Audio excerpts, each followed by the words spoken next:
Okay, my face reveal went so well and you guys like the glasses so much, I figured why not do it again.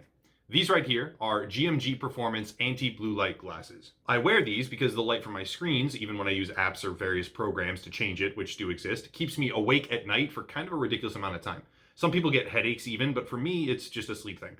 Obviously, for work, I am on the computer for most of any given day, and as a result, GMG performance glasses are extremely useful to me. There are a ton of different designs. They have really good quality in terms of packaging and overall materials. Actually, I have the package right here, GMG performance. It's really high quality stuff. It feels good. There's a good weight to it.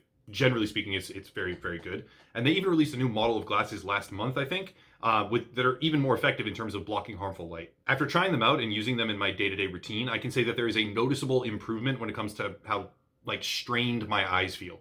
And thus, I'm happy to have them as a sponsor. If you click the link down below in the description, you can purchase GMG glasses, these right here, or a bunch of different models. And they make excellent Christmas gifts, by the way, and 'tis the season by clicking the link down below in the description. Again, link down below in the description, right down there, to purchase anti-blue light GMG performance glasses. Big thank you to them for sponsoring the channel. Okay, today I want to once again discuss the topic of politics in gaming media because recently it's been made crystal clear just how vicious the appetite is for particular content, while there is a lack of interest, almost completely, in other significantly more impactful news simply because it fails to reinforce a desired narrative. One of the events that spurred this coverage is the expose done by independent pedophile hunting ring People v. Preds. I want to make it clear that I do not condone nor support vigilante justice. It is a dangerous concept and has far-reaching ramifications, but for today, reporting on what they found, we can see that a Sony executive, a high-level executive for that matter, was caught allegedly attempting to meet a 15-year-old boy for explicit purposes. That right there is news. It's not news because it affects a game. It's not news because it is a direct factor in the lives of general video game players themselves. It's news because it pertains to one of the largest publishers on planet Earth, and industry reporting exists to convey information on as many aspects of the gaming world as possible. Top level story? Probably not. Front page news? Almost definitely not. Worthy story that pertains to the gaming industry and therefore justifies moderate traction? Probably yes. But here's the thing. Generally speaking, this story was not covered. It was not picked up by major outlets. It was echoed here and there by smaller publications or by unrelated media firms that are not typically speaking focused on gaming, but in a general sense, this was a story that came and went from the collective gaming media consciousness within a couple of days. Furthermore, there was an interesting treatment that occurred on Reset Era, the forums, where the story was flat out deleted multiple times because the source was considered to be a gamer-gator and thus non-credible. The forum moderation team made it an explicit point to disallow discussion of the news until a major outlet reported on it. Those were their words, not mine. And luckily, CNET picked up the news, but ultimately there was not just a lack of interest, there was a nearly tangible sense of disinterest.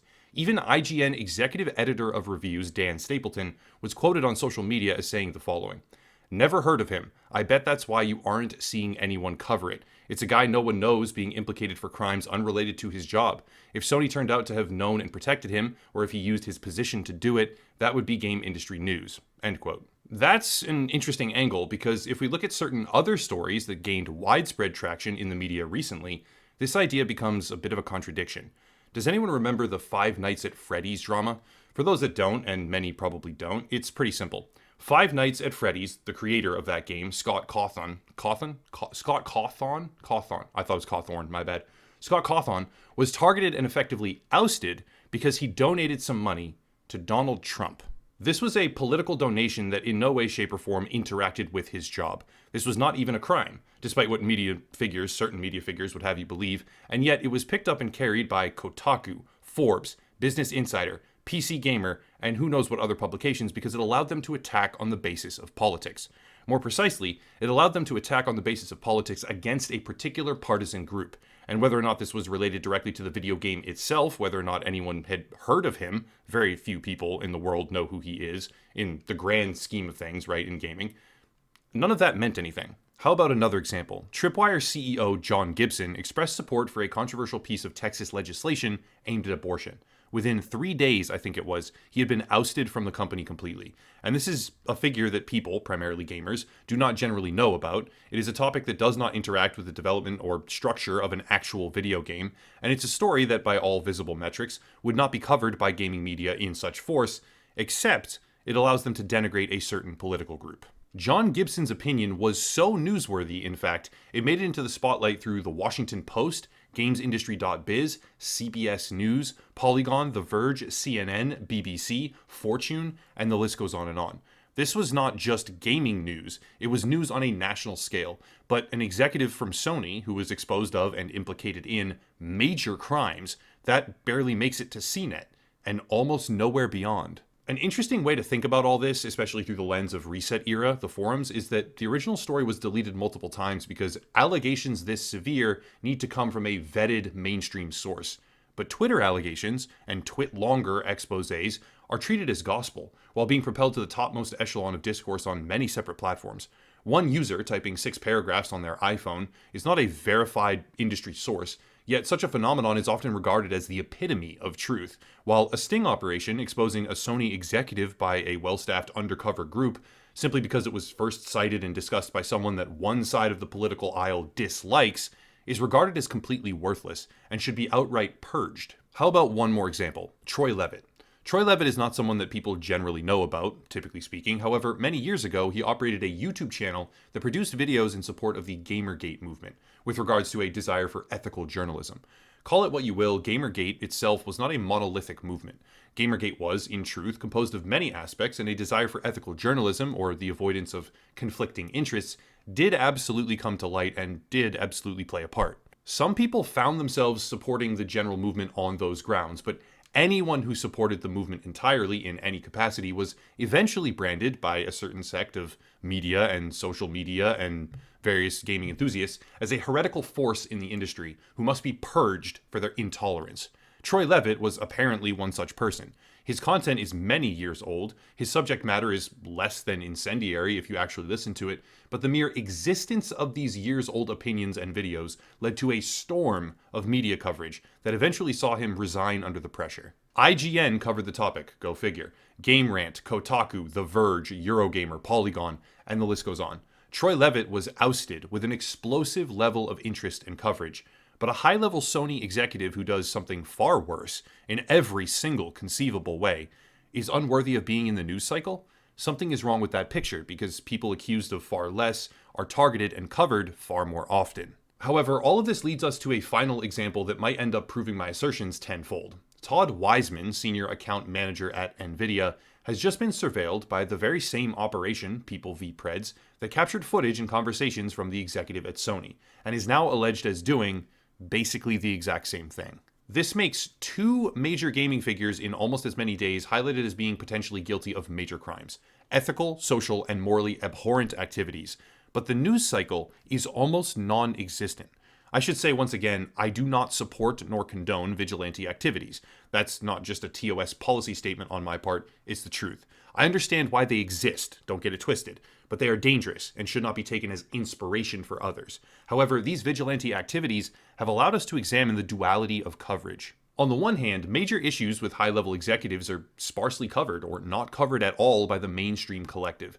On the other hand, however, significantly less important issues or problems are blown up to a massive proportion by large groups of the mainstream gaming press, and those issues can include the simple fact that money was donated to Donald Trump. I can only really speculate, but the apparent reason that I see for all of this is that one set of stories allow for the demonization of political enemies. One set of stories can be used as a bludgeon that rallies a core audience demographic and engages their main readers, while the other set of stories are not able to find that kind of natural traction with their current readers.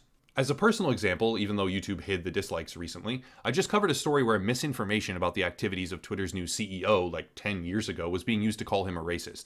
One side of the political aisle felt that to be completely unnecessary, because that's what the other side does. So why would I call this one thing out when it's just a logical response, and the Odyssey version of my video got absolutely dragged by a lot of people. But I did it because showing blatant preferential treatment of stories and neglecting things that don't allow me to rile up one specific side, I consider that to be a necessary attribute of fair coverage. Mainstream gaming media, largely speaking, and of course flavored by my own judgments here, doesn't do that anymore. They almost unilaterally cover things that allow for a slanted narrative to be levied against one particular side. And the most important point here, they don't neglect stories like Sony or Nvidia because they are in favor of these degenerate acts. They neglect the stories because they don't provide the political opportunity for attack. Failing or refusing to cover something because you don't see enough upside is not the same as supporting that thing outright. Media failing to cover these situations doesn't mean that they are protecting those individuals. It just means that they aren't being given an opportunity by that particular story or narrative, in this case, to attack the individuals they dislike even more on the opposite side of the aisle. When we, as readers and players, falsely categorize their actions as supportive rather than willfully neglectful, it lessens our own case in the overall fight against media bias. Bottom line, I could be wrong, but I really don't think I am. There are plenty of examples that reinforce this idea, and more are produced almost daily, leading me to believe that there is a vicious political appetite in gaming media in particular, and general legacy media at large for that matter, which inevitably leads to an extremely narrow and selective lens, which then creates the illusion of support for horrible actions. All in all, it's a bad situation, and it's spurred by their own selective responses. But that's it. If you want to support, there are links down below. I'm trying to turn Patreon and locals into the main hub of support for the channel, so please consider subscribing monthly on those if you have any interest at all. Also, Odyssey, which is a YouTube platform alternative where all my content can be viewed, even if some of it gets dragged by the community. Another gaming YouTuber to check out, merchandise, social media, other stuff too, but I'll cut it there and stop rambling. As always, thank you all for watching, and have a nice night.